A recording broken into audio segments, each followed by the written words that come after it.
వక్ఫ్ సవరణ బిల్లు 2025 పూర్తి వివరణ ఈ వీడియోలో ఉంది.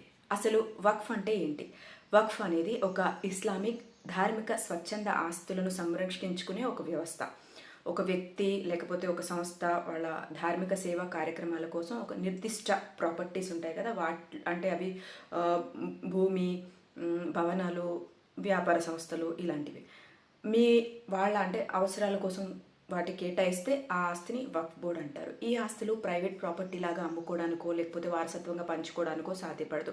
వీటి నిర్వహణ కోసమే వక్ఫ్ బోర్డ్, వక్ఫ్ ట్రిబ్యునల్స్ ఇవన్నీ వాటి కోసం పనిచేస్తాయి. అయితే ఈ వక్ఫ్ సవరణ బిల్లు 2025లో కొత్త మార్పులు ఏంటి అనేది ఈ వీడియో. వక్ఫ్ బోర్డులో ముస్లింలు కాకుండా ఇతర మతాల వారికి అవకాశం కల్పించాలి అని. కొత్త బిల్లులో వక్ఫ్ బోర్డు ఇంకా సెంట్రల్ వక్ఫ్ కౌన్సిల్ ఇతర మతాలకు చెందిన వాళ్ళు కూడా సభ్యులుగా ఉండొచ్చు. దీనివల్ల పారదర్శకత పెరుగుతుంది అనేది ప్రభుత్వం భావిస్తుంది. అయితే వక్ఫ్ ఆస్తుల వివాదాలు పరిష్కారం ఇంకా ప్రభుత్వ పరిగణలోకి తీసుకోవాలి అని. అంతకుముందు ఓన్లీ వాళ్ళు మాత్రమే డీల్ చేసేవాళ్ళు, అలా కాకుండా ప్రభుత్వ పరిధిలో ఉంటుంది. ఇంకా వక్ఫ్ ఆస్తులపై వివాదాలకు సంబంధించిన వక్ఫ్ ట్రిబ్యునల్స్ పరిష్కరించేవి, కానీ ఇప్పుడు ప్రభుత్వ అధికారి లేదా కమిషనర్ ఈ కేసులను పరిష్కరిస్తారు. వక్ఫ్ ఆస్తులు డిజిటల్ రిజిస్ట్రేషన్ కూడా జరగాలి అని. అంటే అన్ని వక్ఫ్ ఆస్తులను డిజిటల్ ఫార్మాట్లో నమోదు చేసి నిర్వహించేందుకు ప్రత్యేక పోర్టల్ని కూడా రూపొందించబోతున్నారు.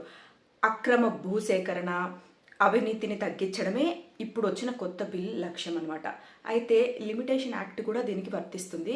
ఇప్పటి వరకు వక్ఫ్ ఆస్తులపై ఎలాంటి కాల పరిమితి కానీ, అంటే ఈ లిమిటేషన్ యాక్ట్ ఏం చెప్తుంది, 1963 అంటే వాటికి సంబంధించిన సమయ నిర్దేశాల గురించి చెప్తుంది. ఇప్పుడు అది వర్తించలేదు, కానీ ఇప్పుడు 12 సంవత్సరాలు ఎవరైతే ఒకరు వక్ఫ్ ఆస్తి మీద ఆక్రమించి ఉంటే ఆ ఆస్తి వారిదే అని ఈ నిబంధన వర్తిస్తుంది. ఈ బిల్లుపై కొన్ని విమర్శలు కూడా ఎదురయ్యాయి. ముస్లిం సంఘాలు ప్రభుత్వ వక్ఫ్ ఆస్తులను నియంత్రణను వాళ్ళు ఒకవేళ ప్రభుత్వాలు స్వీకరిస్తే ముస్లింలకు నష్టం జరుగుతుందని అభిప్రాయపడుతున్నారు కూడా. అయితే ఈ లిమిటేషన్ యాక్ట్ వల్ల అనేక వక్ఫ్ ఆస్తులు కోల్పోయే అవకాశం ఉంది అంటున్నారు.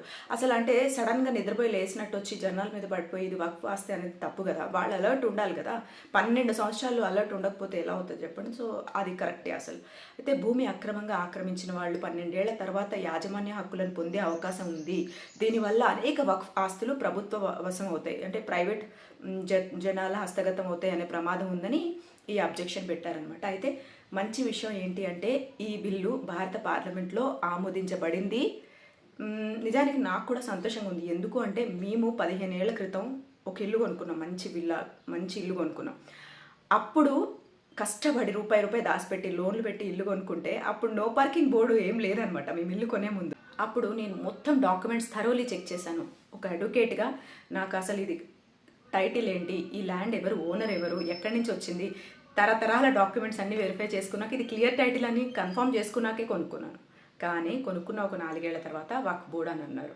ఎంత అన్యాయం అంటే మేము కొనుక్కునే ముందు అక్కడ నో పార్కింగ్ బోర్డు లేదు, కొనేసిన తర్వాత పెట్టారు నో పార్కింగ్ అని చెప్పి. అంటే అప్పటికి కన్స్ట్రక్షన్ పర్మిషన్స్, నాలాలు, డ్రైనేజ్ కనెక్షన్స్, పెద్ద రోడ్లు, ఇంత పెద్ద ఒక వ్యవస్థలో ఇది వక్ఫ్ బోర్డ్ అని చిన్న క్లూ లేకోకుండా అందరూ ఆక్యుపై చేసుకున్నాక, అందరు జనాలు వచ్చాక ఎటువంటి ఇది లేకుండా రిజిస్ట్రేషన్ అన్యాయంగా ఆపేసేసి ఇది వక్ఫ్ బోర్డ్ అని బోర్డు పాతేసి, అసలు ఇంకోటి ఇది వక్ఫ్ బోర్డు కాదు అనడానికి మీ దగ్గర ఏముందో మీరే నిరూపించుకోండి అంటే బర్డెన్ ఆఫ్ ప్రూఫ్ మన మీదే పడేసి, అంటే ఒక పెద్ద బండరాయి మన నెత్తి మీద ఎత్తేసి రిజిస్ట్రేషన్స్ బ్లాక్ చేసేసారు.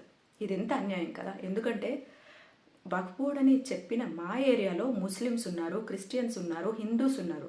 అకస్మాత్తుగా ఇలా అనడం వల్ల అందరూ సఫరర్సే. అమ్ముకోలేని పరిస్థితి, కొనలేని పరిస్థితి, రోడ్లు, డ్రైనేజ్ వ్యవస్థ, హౌస్ పర్మిషన్స్, ల్యాండ్ రెగ్యులైజేషన్స్ అన్నీ అయిపోయాక నిద్ర లేచిన ఈ ట్రిబ్యునల్ మెంబర్స్ ఇది ఎలా ఉంది అంటే అదే రిజిస్ట్రేషన్స్ ఆపేయండి అనగానే మా నెత్తి మీద ఒక చిత్తు పేపర్ పడేసి జనాలతో ఆడుకోకుండా ఇలా చేయాలి అంటే ఖచ్చితంగా ఇలాంటి బిల్లులు పాస్ అవ్వాలి. స్వార్థ మత చట్టాల దుమ్ము దులిపేసి ప్రజల కోసం పనిచేసే కొత్త సవరణలు జరగాలి. ఇప్పుడు ఈ కొత్త సవరణ బిల్లు ఒకంత మాలాంటి వాళ్ళకి ఊరట అని చెప్పొచ్చు. ఇప్పుడు ఈ బిల్ రాష్ట్రపతి ఆమోదం కోసం వేచి చూస్తుంది. మనందరం కోరుకుందాం. ఆమోదం లభించిన వెంటనే చట్టంగా మారబోతుంది. ఈ బిల్లులో వక్ఫ్ ఆస్తుల నిర్వహణలో కొత్త మార్పులు రానున్నాయి. అయితే ఇది ముస్లిం సమాజంపై ఏ మేరకు ప్రభావం చూపుతుందో చూడాల్సిందే. ప్రభుత్వ పారదర్శకత పెంచడమే లక్ష్యమని చెబుతున్నప్పటికీ ఆస్తులు కోల్పోయే భయం ముస్లిం సంఘాల్లో నెలకొంది. మీ అభిప్రాయం ఏంటి? ఈ బిల్లుకు మీరు అనుకూలమైన వ్యతిరేకమా? కమెంట్ చేయండి. Thanks for watching. Me Durga LLB.